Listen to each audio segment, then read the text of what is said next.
Okay, so I don't know about why all, but never in a million years did I think we would ever see Wendy's ex, Kevin Hunter, defending Wendy and trying to save her from her guardianship. But here we are. For those of you who don't know, Wendy has been under court-ordered guardianship for a while now, and fans have been speculating that there is something fishy going on between Wendy and her guardian, Sabrina.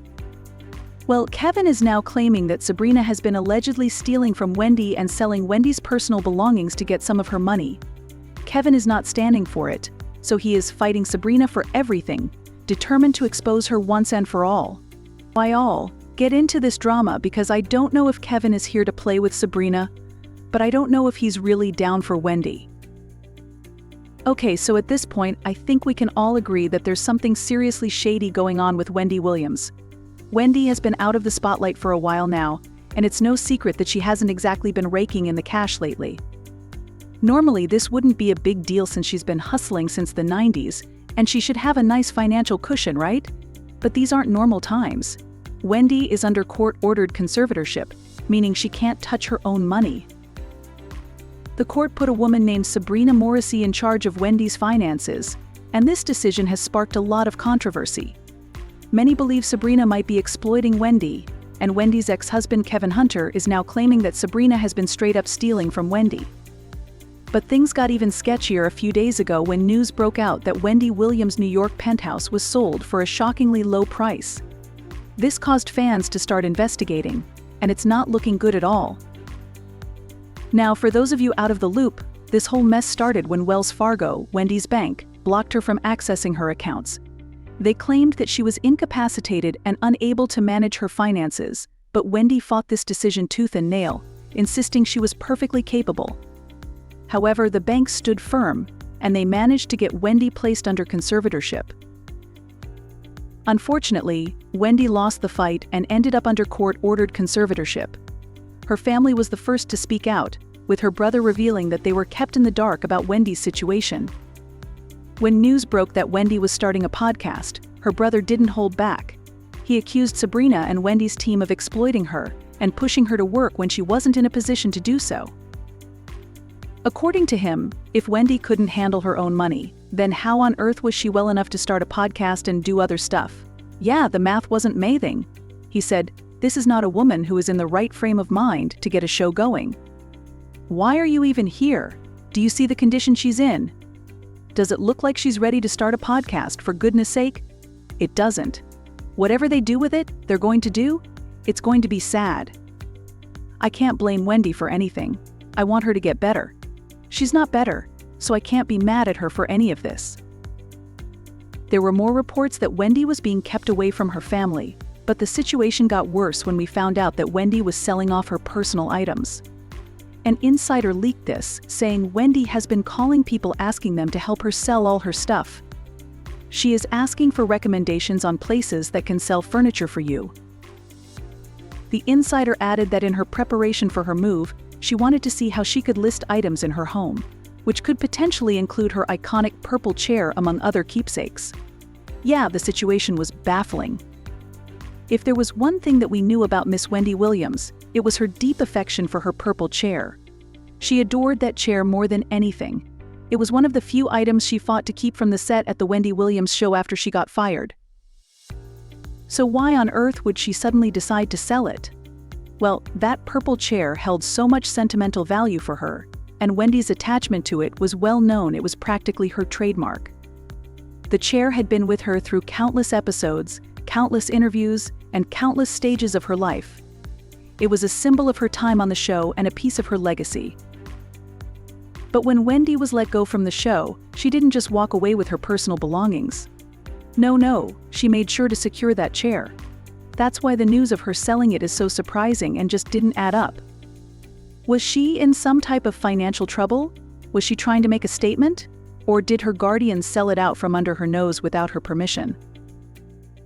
It was certainly looking like Sabrina had been playing fast and loose with Wendy's money and belongings. However, the story that Sabrina put out was that Wendy was doing spring cleaning and wanted to sell off her items. Her publicist released a statement on her behalf that said, "Wendy is getting rid of items for spring cleaning, and this is what people do this time of year." It's a new chapter for Wendy, and she wants new things. This is a common gesture people do, and Wendy is no different. It is out with the old and in with the new. However, people were very skeptical. If Wendy was so ill that she needed to be placed under a court-ordered conservatorship with some random woman named Sabrina and removed from her real family, how could she suddenly make decisions about selling her personal items? The logic didn't add up. The suspicions of something shady started to circulate. The documentary finally gave us a first-hand look at the extent of her struggles, and it was indeed alarming. From the very first scenes, it was evident that Wendy wasn't in a stable state of mind. She began by claiming she was broke and had nothing left to her name and hinted at her ongoing battle with drinking. Seeing Wendy in this condition was jarring. She was put in front of a judge and given a guardian. That was when they took it away from us. I have no money. I'm going to tell you something. If it happens to me, it could happen to you. As her family, we were all sitting on the sidelines watching, and she was crying out for help. Did you drink this whole thing today? Her health and mental state were clearly deteriorated, far from the vibrant personality her fans were used to. The documentary didn't shy away from the harsh reality, revealing just how severe her situation had become. The narrative she presented about being financially destitute raised eyebrows and fueled further concerns about her well-being, and fans couldn't help but question the circumstances surrounding her conservatorship and the management of her affairs. The inconsistency was glaring, leading many to believe that there was more to the story than what was being publicly disclosed.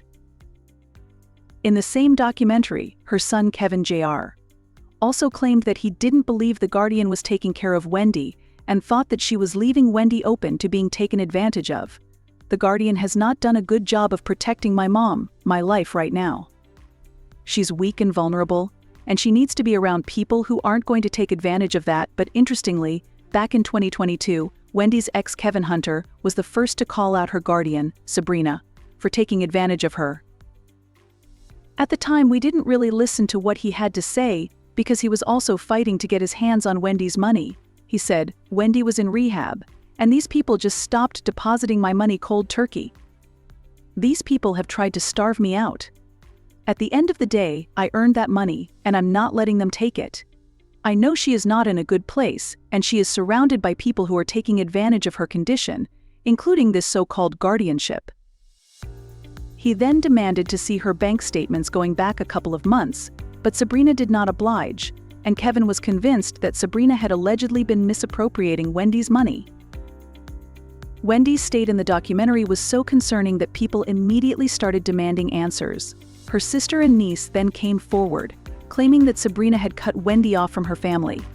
They revealed that they had to go through Sabrina every time they wanted to speak to Wendy. Her sister Wanda Finney claimed that the last time her family had seen her was in 2021, saying, when she was in Florida, there were a number of people involved even beyond family. There were doctors involved, and people in Wendy's professional world involved. She had a health team in place, nurses in place, and she had a family in place. She was getting healthier. She also said, I don't think there's anyone Wendy needed more than her family, except Sear at the money part. All I want to know is that my sister is going to live, and that she's going to be healthy. The concern of the family has always been Wendy's health. But Wendy's niece Alex Finney also discussed the extreme measures that Wendy's guardian took to keep her away from her family. Alex claimed that Wendy is required to call her family members from a blocked phone number, meaning they can't reach out directly to her. Alex also said, and I say this honestly, we went through birthdays, we went through holidays, we went through illness. There was a period when my grandfather was in the hospital. There was no way to contact her and let her know what was going on with her 93-year-old father. Then the documentary came out and it showed Wendy in a troubling light that prompted a wave of concerning questions from fans. Her family's allegations added fuel to the fire. They painted a picture of isolation and control, suggesting that Wendy was being kept away from those who genuinely cared about her well-being on purpose. These claims intensified the scrutiny of Sabrina and her role in Wendy's life. If true, it meant that Wendy's decisions and actions, including selling her personal items, might not have been entirely her own. The family's claims that Sabrina was a gatekeeper between Wendy and her loved ones raised serious questions about the nature of their conservatorship and the motives behind it. Fans were already alarmed by Wendy's visible decline, but these revelations gave them more reason to suspect that something was definitely suspicious. The idea that Wendy was being manipulated or isolated by someone in her inner circle was so unsettling, but it got worse. The next thing we knew, it was announced that Wendy had been diagnosed with dementia. According to her doctor, in 2023, after undergoing a battery of medical tests, Wendy was officially diagnosed with primary progressive aphasia and frontotemporal dementia (FTD). Her symptoms, which combined impact her language and communication, behavior, and cognitive functions, have already presented significant hurdles in Wendy's life. It has only gotten worse because Sabrina has continued making decisions for Wendy. The latest decision that sparked controversy was the sale of Wendy's New York penthouse to settle some of her debt. For those who don't know Wendy, this was particularly shocking. She adored that penthouse and often referred to it as her dream apartment. Fans were stunned when it was sold for less than what she had even paid for it. Wendy bought the apartment for nearly $4.6 million in 2021, but it recently sold for just $3.75 million. Granted, she had been hit with a tax lien on the property a few months ago, which might explain the need to sell. However, other apartments in the same building were selling for upwards of $5 million, making the low sale price highly suspicious. The fact that Wendy's beloved penthouse sold for such a low amount raised a lot of eyebrows, and it didn't sit well with her fans, especially since Wendy had no say in the matter allegedly due to her conservatorship. Sabrina was the shot caller on that, regardless of whether Wendy wanted to sell or not. Well, that's when Wendy's ex Kevin Hunter stepped in, and he's now claiming that Sabrina has allegedly been robbing Wendy blind this whole time. He claims that she has allegedly been misappropriating funds from Wendy and diverting them into her own pockets, comparing the situation to that of Britney Spears and her conservatorship. The fans have had a lot to say about it, and they've been pulling up as Wendy's ride or dies. They've been saying things like Wendy's niece is a news anchor, and her sister is an attorney. Why is this white woman a guardian over her money and paying for a documentary that shows her health is not being put first? This is so shameful. The judge